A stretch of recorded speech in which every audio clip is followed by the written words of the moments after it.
Hello दोस्तों, आप सभी का स्वागत है आज की वीडियो में। आज की वीडियो में मैं आपके कुछ इंपॉर्टेंट क्वेश्चंस लेके आया हूं जो कि आपके हिंदी पैडागोजी से रिलेटेड काफी सिलेक्टेड क्वेश्चन है, जो कि बार बार आपके एग्जाम में कम से कम 3 से 4 बार क्वेश्चन पूछे जा चुके हैं। अगर आपके दोबारा क्वेश्चन पूछे जाएं तो आपके वहां पर वो नंबर बिल्कुल सेव हो, बिल्कुल फिक्स हो। तो कुछ इंपॉर्टेंट सीरीज स्टार्ट करिए मैंने आपके, जो 2 से ज्यादा बार क्वेश्चन पूछे जा चुके हैं उस क्वेश्चनों की। ओके, क्योंकि वो 2 से ज्यादा बार पूछे जा चुके हैं और दोबारा पूछने के चांसेस हैं, जिससे आपके नंबर क्या हो सकते हैं, बढ़ सकते हैं अगर आपने इनको ध्यान से पढ़ा तो चलिए आज कुछ सेलेक्टेड क्वेश्चंस के बारे में बात करेंगे। तो इस वीडियो को आप एंड तक देखते रहिएगा, आपको सारी इंफॉर्मेशन मिल जाएगी। तो नमस्कार दोस्तों, मेरा नाम है दीपक, आप देख रहे हो D K Gupta online videos for government exam. चलिए शुरू करते हैं।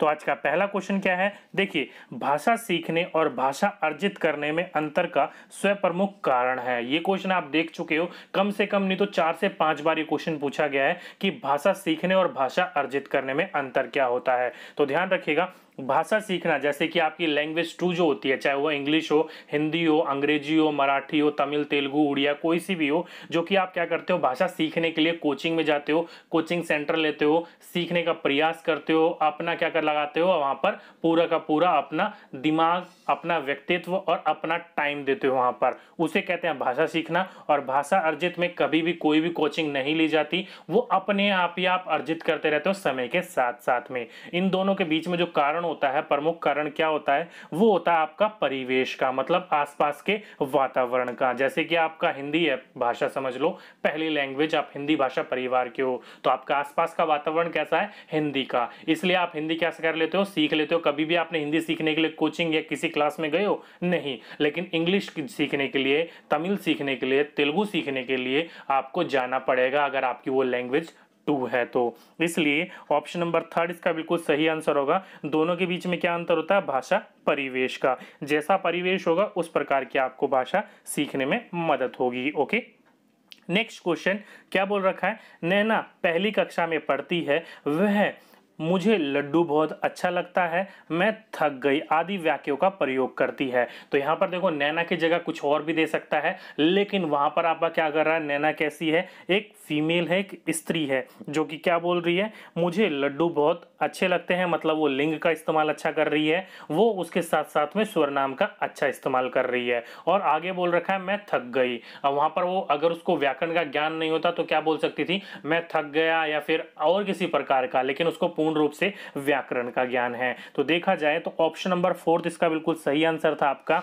लिंग, वचन, क्रिया आदि की दृष्टि से स्वरनाम का प्रयोग करना जानती है, मतलब जो स्वरनाम हो उसको लिंग, वचन व क्रिया के नाम पर आपका सही तरीके से वो उपयोग कर रही है। और वैसे भी मैंने आपको कई बार बोला है, जिसमें भी आपका केवल, किंतु, लेकिन, परंतु, देखो तीनों ऑप्शन में आपके केवल केवल केवल, वो आपका 99.99% आंसर गलत होता है। ओके, तो ध्यान रखिएगा इस बात को भी। टिप एंड ट्रिक से कल एक वीडियो भी अपलोड करी थी। तो ऑप्शन नंबर 4 इसका बिल्कुल सही आंसर था।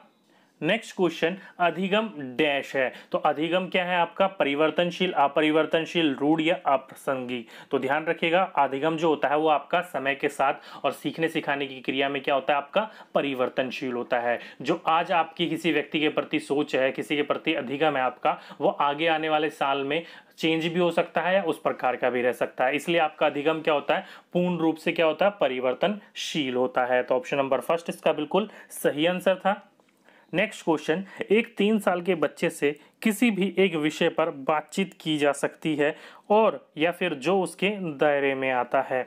ध्यान रखिएगा, एक 3 साल का बच्चा है जो कि किस विषय में उससे बातचीत करनी चाहिए, जो उसके दायरे में आएंगे, संज्ञानात्मक, सामाजिक, भावनात्मक या सांस्कृतिक। तो ऑप्शन नंबर 1 इसका बिल्कुल सही आंसर होगा कि उस बच्चे के अनुसार, उस बच्चे के दिमागी विकास के अनुसार जो उसकी क्षमता है, जो उसकी संज्ञानात्मक विकास है, जो उसकी चिंतन मनन और स्तर करने की चीजें हैं, उस तरीके की बातों को आप बात कर सकते हो 3 साल के बच्चे से। अगर आप 3 साल के बच्चे से डायरेक्टली ये क्वेश्चन तो नहीं पूछ सकते ना कि पृथ्वी के बाहर क्या क्या क्रियाएं हो रही हैं, वो उस उम्र के बच्चे के उसके दायरे के अंदर नहीं आती है। जो उसका संज्ञानात्मक विकास है, उसका जो दिमागी रूप है, उसके स्तर में, उसके दायरे में रहकर उससे आप क्वेश्चन पुट अप कर सकते हो। तो ऑप्शन नंबर 1 इसका बिल्कुल सही आंसर था।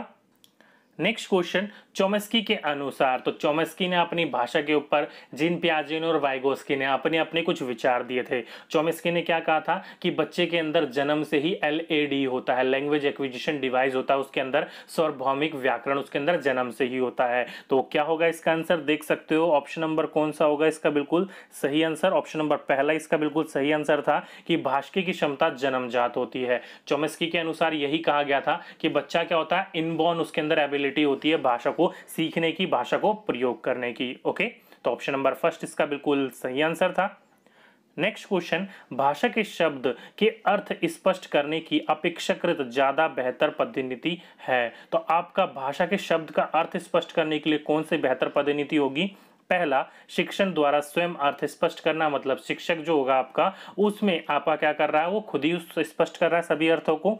या फिर व्याख्यान प्रयोग द्वारा बच्चों को या का अर्थ का अनुमान लगाने के लिए अवसर देना। कल आपको एक मैंने टिप एंड ट्रिक्स बताई थी, उसमें बोला था मैंने आपके अवसर देना, मौके देना या फिर वातावरण प्रदान करना, इस प्रकार के आंसर आपके बिल्कुल सही होते हैं। तो ऑप्शन नंबर सेकंड इसका बिल्कुल सही आंसर होगा कि अगर किसी चीज का, किसी शब्द का किसी अर्थ बताना है आपको बच्चों को, तो सबसे अच्छा होगा कि व्याख्यान प्रयोग के लिए बच्चों के अर्थ निकालने के लिए बच्चों को ही क्या दिया जाए, उस प्रकार का अवसर दिया जाए, उस प्रकार के मौके दिए जाएं, तो बच्चा क्या होगा, खुद सीखेगा। तो ऑप्शन नंबर सेकंड इसका बिल्कुल सही आंसर था। नेक्स्ट क्वेश्चन, स्कूल में दाखिला लेने से पहले बच्चे, अब स्कूल में जब बच्चे एडमिशन लेते हैं उससे पहले क्या होता है, अपनी भाषा के नियमबद्ध व्यवस्था की व्यवहारिक कुशलता के साथ होते हैं, भाषा के बारे में कुछ नहीं सीखते, भाषा के चारों कौशलों पर पूर्ण नियंत्रण रहता है, या भाषा का समुचित प्रयोग करने में सफल नहीं होते। तो ऑप्शन नंबर फर्स्ट इसका बिल्कुल सही आंसर था कि स्कूल में जब बच्चे दाखिला लेते हैं 6 वर्ष पर, वो अपनी भाषा का नियमबद्ध व्यवस्था, मतलब लड़की को लड़की की तरह मतलब स्त्रीलिंग की तरह और लड़के को लड़के की तरह मतलब पुल्लिंग की तरह बात करना, उसको पूरा का पूरा सब चीजों का नियम पता होता है जो कि उसके व्यवहार में होता है। उसको व्याकरण का ज्ञान भले उसके व्यवहार में होता है, ध्यान रखिएगा व्याकरण का ज्ञान उसको बिल्कुल नहीं होता है, उसके वो सारी की सारी चीजें व्यवहार में होती है। उसको पता है लड़की आ गई है और लड़के आ गए हैं, इस प्रकार की चीजों का इस्तेमाल करता है। उसकी किस प्रकार की व्याकरण होता है, उसके व्यवहारिक व्याकरण का उसे ज्ञान होता है। तो ऑप्शन नंबर फर्स्ट इसका बिल्कुल सही आंसर था।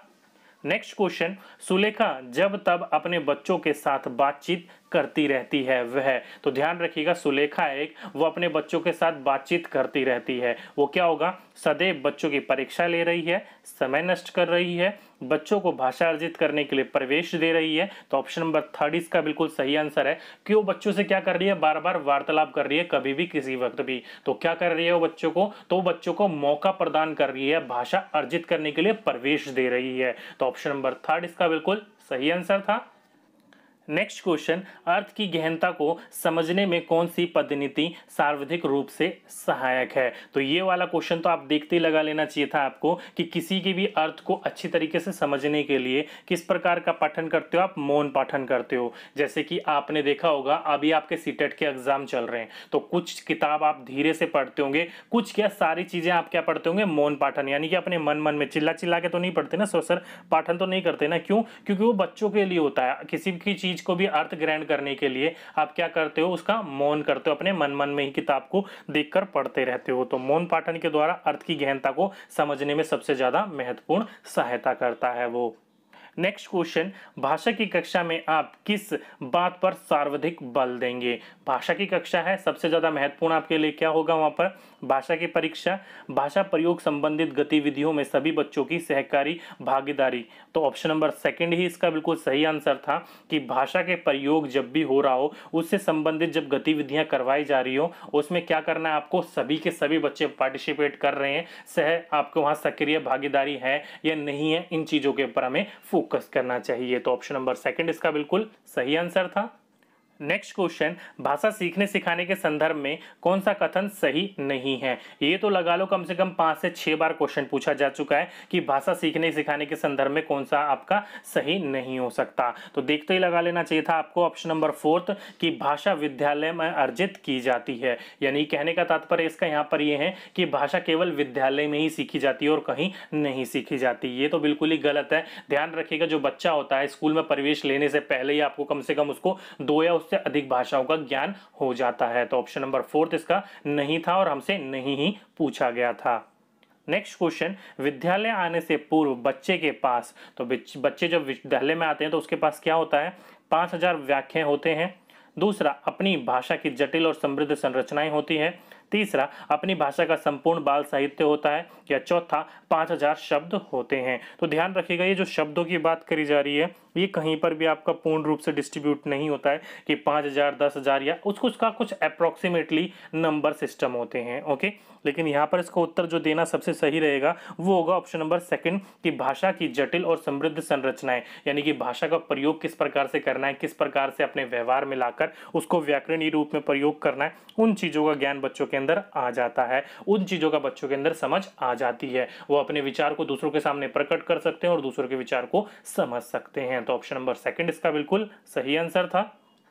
नेक्स्ट क्वेश्चन, भाषा अर्जन और भाषा अधिगम के संदर्भ में कौन सा कथन सही नहीं है? तो इनमें से कौन सा आपका भाषा अर्जन और भाषा अधिगम के संदर्भ में कौन सा कथन सही नहीं है?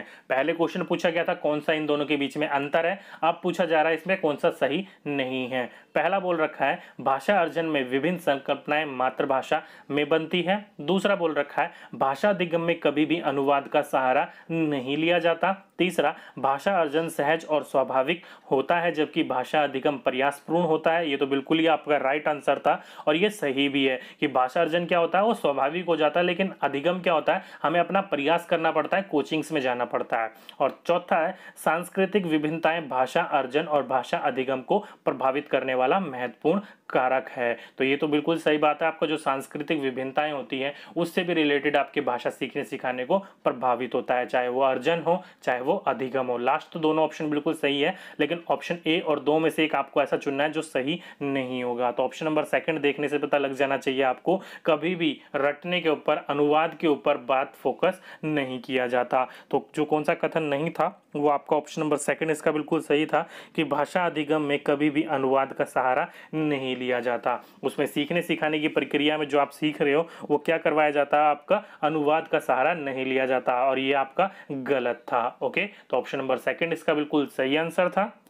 नेक्स्ट क्वेश्चन, बच्चे अपने परिवेश से स्वयं भाषा अर्जित करते हैं, इसका एक निहितार्थ यह है कि, तो बच्चे जो हैं वो अपने परिवेश से खुद भाषा सीखते हैं, उसके लिए कौन सा एग्जाम्पल सही होगा? पहला, बच्चों को अत्यंत सरल भाषा का परिवेश उपलब्ध कराया जाए। दूसरा, बच्चों को बिल्कुल भी भाषा ना पढ़ाई जाए। तीसरा, बच्चों को समृद्ध भाषा के परिवेश उपलब्ध कराया जाए, आगे पढ़ने की जरूरत नहीं है। ऑप्शन नंबर थर्ड इसका बिल्कुल सही आंसर होगा कि बच्चे जो होते हैं वो स्कूल में जाने से पहले अपनी भाषा के ऊपर पूर्ण रूप से उनका नियंत्रण होता है, तो बच्चों को उस प्रकार का शुरू से सिखाने की कोई जरूरत नहीं है, उसको बस परिवेश उपलब्ध कराना है कि वो अपनी सीखी हुई चीज को और आगे तक बढ़ा सके। तो ऑप्शन नंबर थर्ड इसका बिल्कुल सही आंसर था।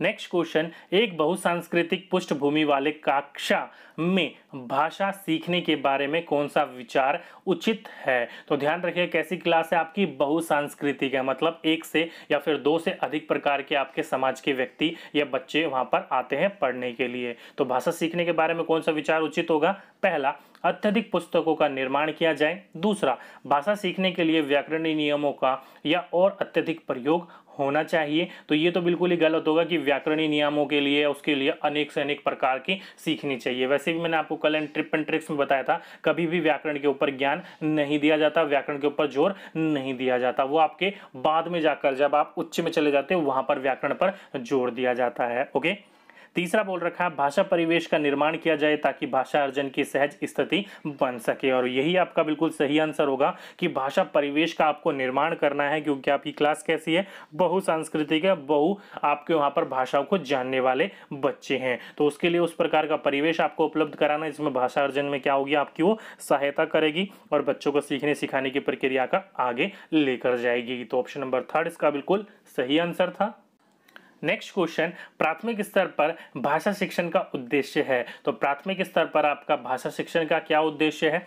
साहित्य की विधाओं के परिचित कराना। दूसरा, हिंदी के विविध रूपों से परिचित कराना। कुशल लेखक बनाना या कुशल वक्ता बनाना। तो ध्यान रखिएगा यहाँ जब प्राथमिक स्तर होता है, प्राथमिक स्तर पर किस चीज पर जोर दिया जाता है, तो बच्चे की जो भाषा है वो अपनी भाषा पर उसका इतना अधिकार हो जाए कि अपनी भावनाओं को दूसरों के सामने प्रकट कर सके और दूसरे की भावनाओं को समझ सके। आपके प्राथमिक लेवल पर इतना होता है। तो यहाँ पर क्या होगा, तो ऑप्शन नंबर यहाँ पर बिल्कुल जो सही होगा वो होगा आपका ऑप्शन नंबर फोर्थ, कुशल वक्ता बनाया जाए।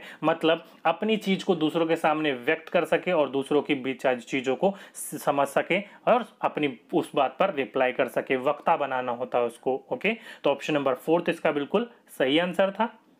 नेक्स्ट क्वेश्चन, बच्चे घर समाज से, तो बच्चे जो होते हैं वो घर से और समाज से क्या करते हैं, अपनी भाषा अर्जित करते हैं। तो ऑप्शन नंबर 2 इसका बिल्कुल सही आंसर होगा। ध्यान रखिएगा, भाषा सीखते नहीं है, भाषा अर्जित करते हैं, एक्वायर करते हैं। ये इंपॉर्टेंट टर्म है, अर्जित करना। ध्यान रखिएगा, सीखने नहीं होता है। ओके, वो धीरे धीरे सीखते हैं, लेकिन किस चीज से, एक्वायर करके, अर्जित करके। तो ऑप्शन नंबर 2 इसका बिल्कुल सही आंसर था। नेक्स्ट क्वेश्चन, प्राथमिक स्तर की शिक्षा में संप्रेषण का माध्यम मतलब कम्युनिकेशन, बातचीत करने का माध्यम डैश होना चाहिए, क्योंकि इसी भाषा में ही बच्चे की मस्तिष्क सबसे पहले क्रियाशील होता है। देखते ही लगाओ, मातृभाषा, मदर टंग में आपकी जो होनी चाहिए वो प्राथमिक स्तर पर शिक्षा होनी चाहिए, और संप्रेषण यानी कम्युनिकेशन भी उसी में होना चाहिए। बातचीत जो होती है वो भी अब किस में होनी चाहिए, मातृभाषा में। क्यों, क्योंकि गांधी जी ने 1935 में जब आपकी उन्होंने शिक्षा नीति बनाई गई थी, जब बना रहे थे वो, तब उन्होंने कहा था प्राथमिक लेवल पर ही बच्चों को क्या होने चाहिए, सीखने सिखाने की प्रक्रिया में मातृभाषा का इस्तेमाल करना चाहिए। क्योंकि बच्चा जो है वो शुरू से ही अपनी मातृभाषा में क्या कर रहा होता है, सीख रहा होता है, सारी चीजों को समझ रहा होता है, इसलिए उसका मातृभाषा क्या होती है, अच्छी पकड़ होती है, और सीखने सिखाने की प्रक्रिया में वो क्या लेगा, अच्छा महत्वपूर्ण दिखाएगा अपनी प्रक्रिया को। इसलिए ऑप्शन नंबर 2 इसका बिल्कुल सही आंसर था। नेक्स्ट क्वेश्चन, चॉम्स्की के अनुसार बच्चों के पास भाषा सीखने की क्षमता जन्मजात होती है, अतः हिंदी भाषा की कक्षा में बच्चों को, तो बच्चे जो चॉम्स्की ने साफ कहा था कि बच्चे जो होते हैं वो भाषा सीखने की क्षमता क्या होती है, उनके पास जन्मजात होती है। तो बच्चे के पास शिक्षा तो जन्मजात है भाषा को सीखने की, लेकिन फिर उससे रिलेटेड हमें किस प्रकार का भाषा कक्षा में बच्चों को दिया चाहिए। तो ऑप्शन नंबर 1, विविध भाषा प्रयोग से परिचय प्राप्त करने के लिए अवसर दिए जाने चाहिए। दूसरा, व्याकरण के नियम को समझा दिए, ये तो ध्यान ही हटाई दो क्वेश्चन देखते ही कि व्याकरण के नियम को समझाना, सिखाना, बताना, ये तो हटाई दो ऑप्शन। तीसरा है, सतत एवं व्यापक आकलन की प्रक्रिया से मुक्त रखें और उन पर अनावश्यक बोझ ना डालें। साफ बोल रखा है CCE, मतलब सतत एवं व्यापक आकलन को छोड़ देना है। और ध्यान रखिएगा, इसको कभी छोड़ना नहीं है, लगातार सारी चीजों का टेस्ट करते रहना होता है कि बच्चे ने कितना सीखा और कितना नहीं सीखा है। ओके, तो ऑप्शन नंबर 3 भी इसका गलत हो गया। अगर इसमें होता यानी कि सही होता, मुक्त रहने की बात नहीं होती, तो हो सकता था ये आंसर। बाकी चौथा क्या बोल रखा है, कुछ भी पढ़ाने की आवश्यकता नहीं है, ये तो बिल्कुल ही गलत हो गया कि बच्चा जो चीज जानता है उसको पढ़ाने की जरूरत है ही नहीं, तो ये भी आपका ऑप्शन गलत होगा। बच्चा आपका ऑप्शन नंबर 1 और वही सही आंसर था कि विविध भाषाएं मतलब अलग अलग भाषा का प्रयोग से परिचय प्राप्त करने के लिए अवसर दिए जाने चाहिए, मतलब उनको उस प्रकार के मौके मिलते रहने चाहिए। तो ऑप्शन नंबर 1 इसका बिल्कुल सही आंसर था। तो ये कुछ इंपॉर्टेंट क्वेश्चंस मैं सिलेक्टेड करके लाया था आपके 2011 से 18 में, जो कि 2 या 2 से अधिक बार पूछे गए हैं, बार बार करके। इसलिए ऐसी एक और आपके 2 वीडियोस और प्रोवाइड करवाऊंगा जो कि आपके क्वेश्चन जो हैं वो 2 से अधिक बार पूछे जा चुके हैं। क्यों, क्योंकि वो दोबारा पूछे के चांसेस हो सकते हैं आपके क्वेश्चन। ओके, तो दोस्तों आज की वीडियो में बस इतना ही। नीचे कमेंट बॉक्स में जरूर लिख के बताइएगा कि टोटल 20 क्वेश्चन में से आपकी कितने क्वेश्चन बिल्कुल सही हुए, ताकि आपका मुझे फीडबैक मिल सके। तो दोस्तों आज की वीडियो में बस इतना ही। आपको अगर वीडियो अच्छी लगी हो तो नीचे जाके वीडियो को लाइक करना ना भूलिएगा, अपने दोस्तों के साथ शेयर करना ना भूलिएगा। अगर आपका कोई वीडियो के रिलेटेड कोई सुझाव हो तो नीचे कमेंट बॉक्स में जरूर लिखिएगा। अगर आपने चैनल को अब तक सब्सक्राइब नहीं कर रखा तो जल्दी से सब्सक्राइब कर लीजिए और उसके साथ में जो बेल आइकन होगा उसको भी दबा दीजिएगा, ताकि आने वाली वीडियोस का नोटिफिकेशन आपको टाइम टाइम मिलती रहे। तो आज की वीडियो में बस इतना ही। आपसे फिर मुलाकात होगी नेक्स्ट वीडियो में। जब तक के लिए जय हिंद, जय भारत।